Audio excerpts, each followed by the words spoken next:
Okay, so Rogue One, a Star Wars story. So Rogue One, a Star Wars story is essentially the opening crawl of A New Hope, where the Rebel Alliance basically like won their first battle, and then the Death Star plans are beamed up to Corellian Corvette or whatever. Yeah, the Corellian Corvette. Well, actually, I think... No, what is it? But it was Princess Leia's ship, essentially. Okay, basically Princess Leia's ship, and then this is the movie. This is like Star Wars 3.5. So if you're looking at this thing for like Star Wars for Dummies, you're going to see that, oh, Rogue One's going to be set before A New Hope. This isn't Star Wars 8 for any non-Star Wars fans out there, because I know. Yeah, there are a lot. There are a lot of non-Star Wars fans. Which is strange, but it happens. It does. You know what I mean? Yeah. It's fine. I mean, we're looking forward to this movie because, for one, we're huge Star Wars fans. Absolutely. And as you can see in the back, there's a Star Wars Christmas tree in my room because in my reviews I'm always covering it. But right here, boom, Death Star is an actual Christmas star. And then we have all the decorations of different variations of scenes of Star Wars films. So this is a Star Wars film, and we're essentially excited because us as fans, fanboys, let's admit it, we're huge fanboys. Yeah, absolutely. But somehow they're cancer on YouTube, but it's like... Yeah, but I But mean... we're excited for a Star Wars film because it's the first anthology film in the entire series. Right, and like what I kind of liked about it is that it's not so much following the main storyline as we're kind of given these days. It's kind of building off of the universe that George Lucas created, because it's such a rich, vibrant universe that, you know, they can really go a million different directions with it, and this is their first step into that world, this universe, you know, that doesn't follow Luke, Leia, Han Solo. It kind of feels like a fan film, but from a fan that essentially loves the universe. They want to bring their side of the universe up onto the big screen. That's what we were really excited about Rogue One, a Star Wars story. But for me, a really huge lover of film, I was really excited because Gareth Edwards is the director of Godzilla and this little sci-fi movie, I think it was called Monsters or something. He got like a small loan of like $5,000 or something made on his computer, and then essentially got him the role for directing Godzilla, and then now he's doing Rogue One, a Star Wars. He did Rogue One, a Star Wars story. That's a pretty big step. It's a really big step. I mean, I would say going from a little small budget film like that to basically one of the largest films in, I would say, the franchise. Yeah. You know, that's a pretty big step up. Yeah, exactly. Like I said, we were really excited for Rogue One, a Star Wars story. And what did you think about it? So what I enjoyed about it was, you know, like I said before, is that it didn't so much follow the main storyline. It followed the background stuff. It followed what goes on behind the scenes, what kind of builds to what sets the original trilogy up for what it is, you know? Because, you know, we kind of start off in New Hope, or I guess back when it was first released, just Star Wars. What I enjoyed was it kind of gave me an insight as to how it is that we got there in A New Hope. We absolutely loved Rogue One, a Star Wars story for many different reasons, and I will tell you why. We felt the realism of the war part of Star Wars. Yeah. Don't you agree with that? You know, it kind of introduced that gritty feel to this galactic war that's essentially going on. Because, I mean, if you watch the original trilogy, it's campy, it's cheesy, but you know what? It worked for the time. And you know what? 1977. It's 1977. Porn mustaches everywhere. Yeah, Biggs. Biggs fucking Darth Vader and his goddamn mustache. It served its purpose. It was a great series of movies. Yeah. And, you know, whatever. But when you build on that, when you build it with like this gritty realism that, you know, you would expect an actual galactic war with, you know, rebelling forces, rebelling against essentially the powers to be, the controllers of the galaxy who are trying to bring peace to the galaxy. You know, it kind of added that, like, a sense of, you know, peril that you didn't really get in the old movies. You felt just so much, like I said, realism of the wars in Star Wars and shit. And you took the words out of my mouth. I mean, I'm trying to build off of that, and I'm just saying the same thing that I said before. I mean, you might say it was a Star Wars. I mean, we have a lot of things to discuss. A lot of things like the filmmaking aspects to it, the characters, the way the story is written, and basically how this movie fits into the Star Wars universe. There's a lot of characters to cover, such as Felicity Jones as Jyn Erso, and for me personally, she's a perfect fit for the Star Wars universe, and she had this kind of heroism to her. She did things on her own accord. She didn't do it because she had to. She did it because she wanted to, because it was the right thing to do. Yep. You know, and I think that in itself speaks for her character a lot more than, you know, say someone else. You know, not saying Rey is a bad character or her motivations weren't, you know, right. I think Rey is a great character. No, I totally agree. But, you know, it just, with Jyn, I think a lot more care went into writing her character than, say, some of the other ones. Say we got the character Diego Luna plays, Captain Cassian Andor, he is a perfect representation of how the rebels were to go about things, because he did a lot of things in order for him to survive, to make the rebellion survive, whether it's good or bad. And a lot of things that he did wasn't all that right. He had to do in order to keep the rebellion going. And that's why I felt like that was the realism part coming into play. It's because of Captain Cassian Andor. Exactly. And it kind of mirrors, I guess, real life if you think about it, because I mean there's really no such thing as a right and a wrong. There's always going to be one side who's going to say this is right and the other side's going to say this is wrong, and it all just kind of depends on perspective. And from his perspective, what he was doing was right for the rebellion, which is what he thought was right for the galaxy. I mean, spoilers aside, I mean, I'm not going to say any like specific... This is spoiler free. Yeah, spoiler free. So I'm not going to say anything that's going to spoil the movie, but there were scenes in there that what the rebels were doing to the Empire was just... It was barbaric. Exactly, and that's what Captain Cassian Andor absolutely portrayed for the rebellion. Diego Luna did an excellent job, just like how Felicity Jones did with Jyn Erso. I was digging his accent too, by the way. Yeah, he's Mexican.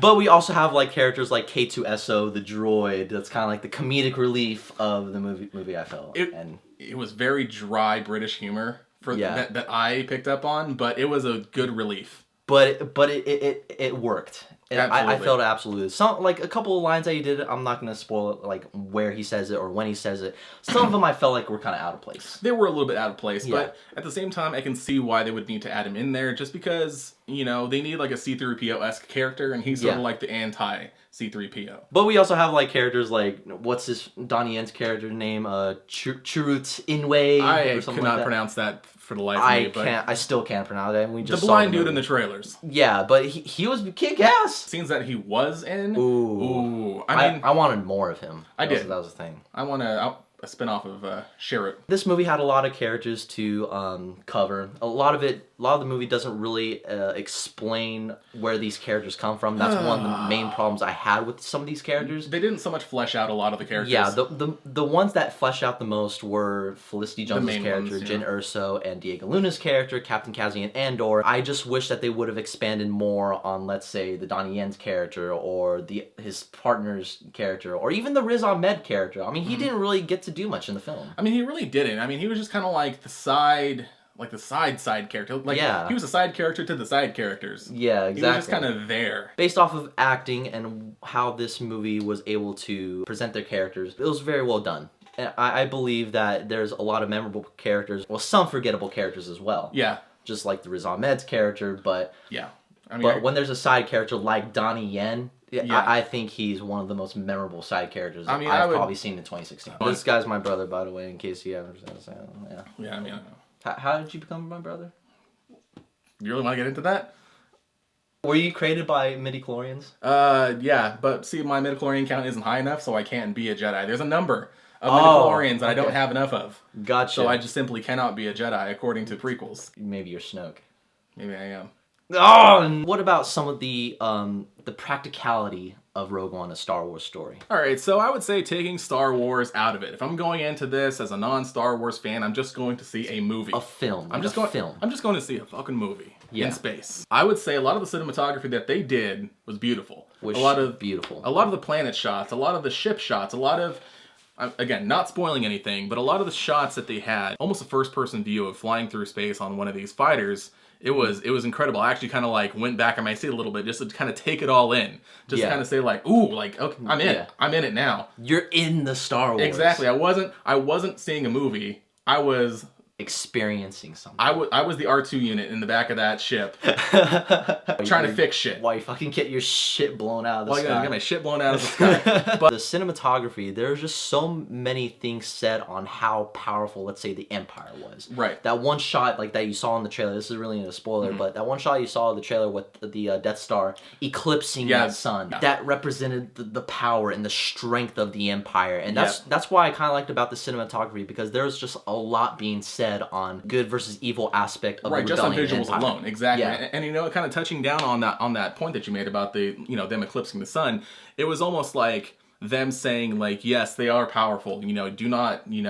underestimate how powerful the Empire is. But there's always that little shiver of light. There's a little shimmer of light even behind the eclipse, because while they still blocked out the sun, the light was still there. There's still hope. That's hope. That's hope in the rebellion. Hope in the rebellion. But what about some of the practical effects? What about some of the set designs, the production designs? So one of my main complaints that I had for the prequels, for example, you know, I mean, I hate to bring those up, I really do, but I mean, we got to talk about it. It's in the Star Wars universe, whether you like it or not. Is that they relied too heavily on CGI, and CGI that was not very good. You can tell it was CGI. It did not age well at all. Yeah, like, you know, you watch those movies from, like, you know, early 2000s with CGI, and it's like, ooh, that does not look good these days. No. Yeah, but I would say this has some staying power. I would say that this is going to look good 10, 20 years from now. They did such a good job on making this look like the original Star Wars, where they used models. They didn't have the, you know, they didn't have the special effects that they have these days. They didn't have the luxury of just typing shit into a computer. I'm sure there's more to it than that. But, you know, they built it from their hands. Yeah, there was a lot of care that went into it. That's what I love about that precision of filmmaking, is there's a lot of blood, sweat, and tears being put into this. And you felt that just based on how dirty and gritty some of these set designs and some of these costume designs really were. Yeah, and like, you know what, like you like you said, you saw the care that went into it. That's basically some of the iconic parts of Star Wars, and they put that in there. Exactly. You know, and it was just that great.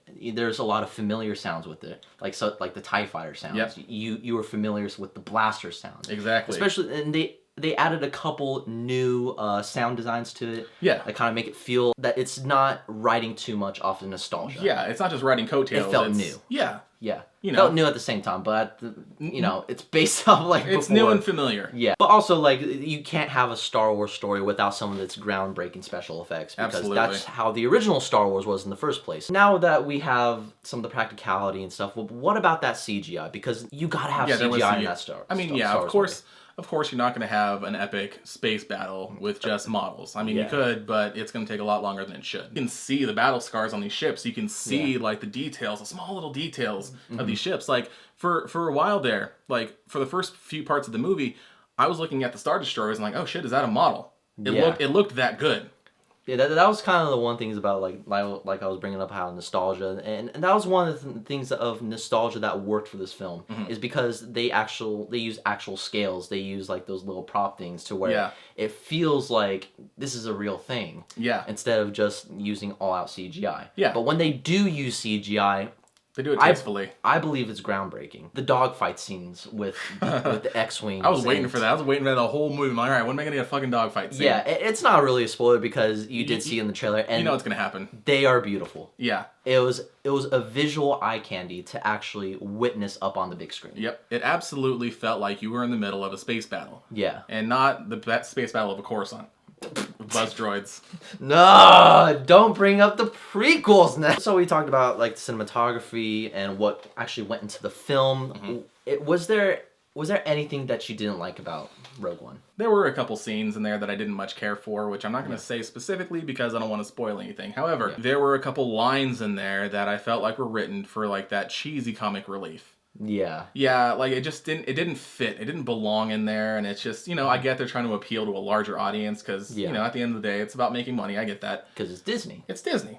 Yeah. I mean, you gotta have a comic relief character in there somewhere. I mean, so long as they put out good movies and they happen to make money off of it, dude, more power to them. If you enjoy them, that's perfectly okay. But we just think that, you know, it just didn't fit well with the movie and what was going on with that particular scene. Yeah, you know, which is, again, it's fine. Yeah. There was a huge controversy that was going on, I believe in June or July. But anyway, there was that huge thing going on with Rogue One: A Star Wars Story that there was reshoots happening. Expensive reshoots that were to be filmed for 4 weeks. That. Gareth Edwards kind of cleared it up. It's like, this is a lot of character development scenes, a lot of cockpit scenes, a lot of kind of filling in like little plot holes here and there. I'd say about 2 of those scenes did feel like a reshoot, just because the way that the costumes that some of these characters were wearing, the way that their hair was done, but you can just tell. Can't really talk about them that much. I have to be so vague on it, and it sucks. Yeah, it does, which I'm sure we're going to do a spoiler once sooner or later, but at the same time, I agree. I feel like they were just kind of shoehorned in there,